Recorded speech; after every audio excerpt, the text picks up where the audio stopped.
There are 3 commonly accepted ways to strip paint: using chemical removers, applying heat, and sanding. But how do you know which one is best for your project? That's what I'm going to cover today. Chemical paint removers are my go-to method for stripping paint. They're easy to use, given that you know a few special tricks. If you're not sure what those are, grab my paint remover cheat sheet linked in the description below. Chemical paint strippers typically require less active work time than the other methods, which is why it's my favorite option. While most are known for being toxic, Citri Strip is a much safer choice and my go-to product. It can get a little messy, but I consider that a small price to pay.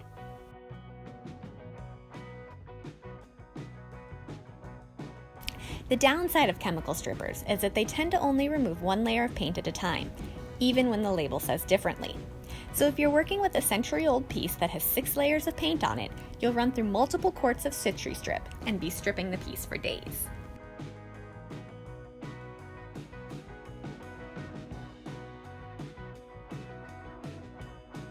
That's when I pull out my backup option, heat guns. The general idea is that you apply heat to the paint to soften it, then scrape it off the piece. It's a slow process that requires a ton of work on your part, but it does remove all the layers of paint at once. Do be careful if you suspect the paint could be lead-based, since if your heat gun gets too hot, it could vaporize the lead and cause a health hazard. The other plus of heat guns is that they're a super cheap method, given you already own the heat gun. Since there's no consumable product being used, this method could be completely free. That said, I still prefer the chemical removers for most projects over the heat gun method, because the heat gun takes so much extra time and work.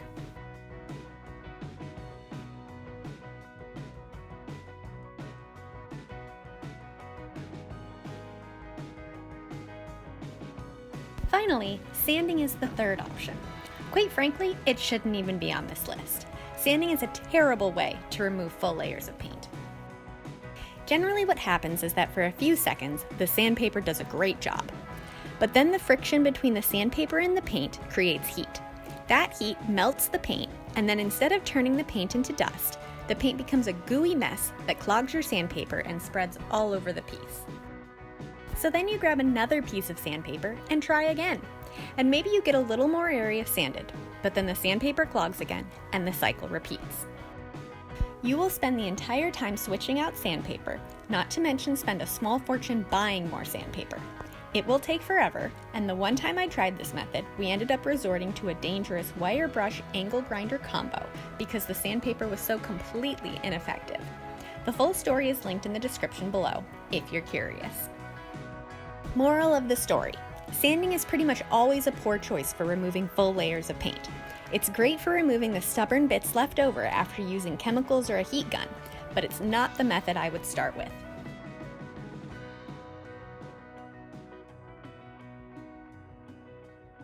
In summary, if you're looking for the easiest way to remove paint from a project and expose the gorgeous wood underneath, I would grab Citri Strip unless you've got a ton of layers to remove.